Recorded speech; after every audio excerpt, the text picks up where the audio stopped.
So now I've cleared those peaks, that high terrain, or just about. Little cloud on top of that one. And according to my GPS, I'm only 19 minutes, 50 miles from Furnace Creek, so I got to start descending pretty fast. LA, good morning, Southwest 2845 with you at 330. It's a little bit hard to tell from the charts where exactly the terrain is, but the GPS doesn't, the Aspen doesn't show any significant terrain between me and there. Now that may change as I descend. And I have no radar coverage here because of the mountains, so I'll just see what happens. Pretty desolate looking out there. Some population actually below me. So now the thing that I can't figure out is whether Death Valley is on this side of those mountains or the other side. I suspect it's the other side because I'm still 34 miles. So I'm going to stay right here at 10,500.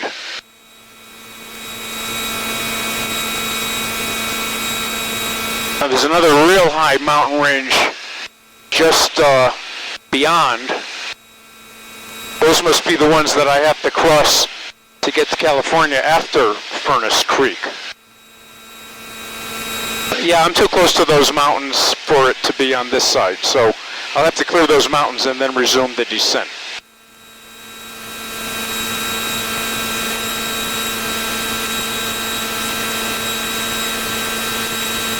Now here's one of the few times that the synthetic vision really helps me, because that little pipper there shows that I'm going to clear those mountains, which when you look out the front, it's not quite as obvious.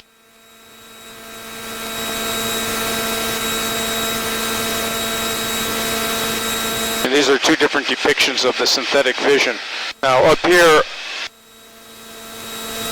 I've also got terrain.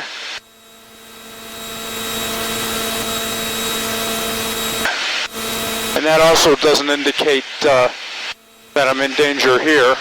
Then I've got terrain over on this one.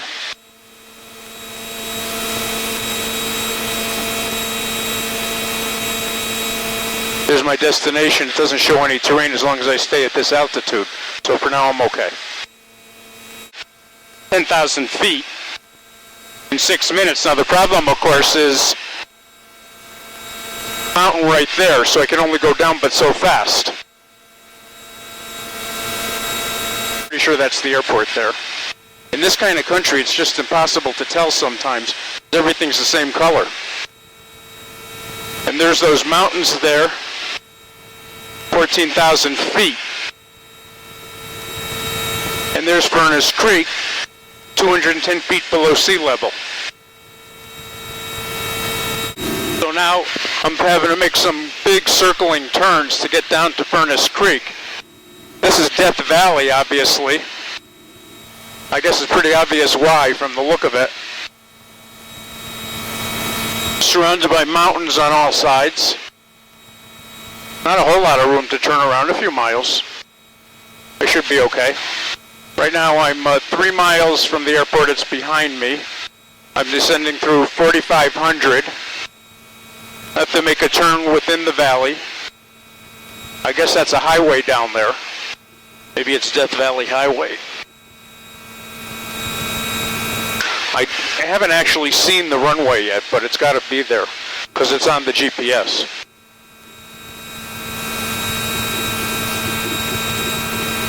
Still descending. Now I'm going to make the turn toward the airport.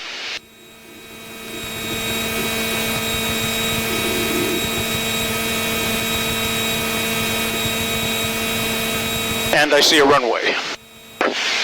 I don't know if it's on the camera, but I see it, and I'm going to put down the camera now. And there's the runway right in front of me, going down about 2,000 feet per minute now. And then I will put the camera down. And there's snow-capped peaks at 14,000 right over there. This is freaking cool. Very strange to have the altimeter, now it's down to 200, The terrain warnings are all screaming at me. I'm going down 800 feet per minute, and the runway is still below me. There it says 100, and there's the runway. I just want this thing to crank to 0, then I will put the camera down. There we go, 0, below 0, and there's the runway. All I can say is, yes sirree, yes sirree, yes Bob. There's mountains up there with snow. Here I am at, this says 280 feet below sea level, but who the hell knows what the actual altimeter setting is here.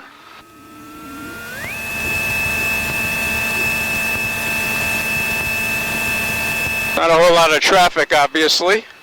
There's nobody here. In the middle of freaking Death Valley. I gotta tell you, this is exciting. Mountains everywhere. That's why they call it a valley.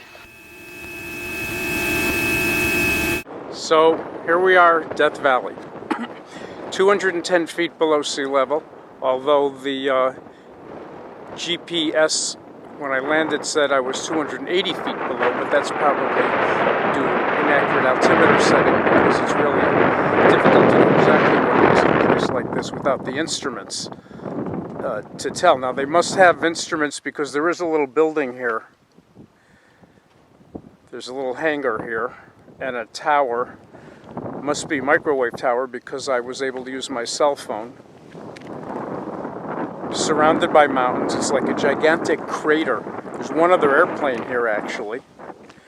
And that's it. I'm standing in the middle of this apron. I just pulled the plane up wherever I wanted. Had to come down at 1,200 feet per minute.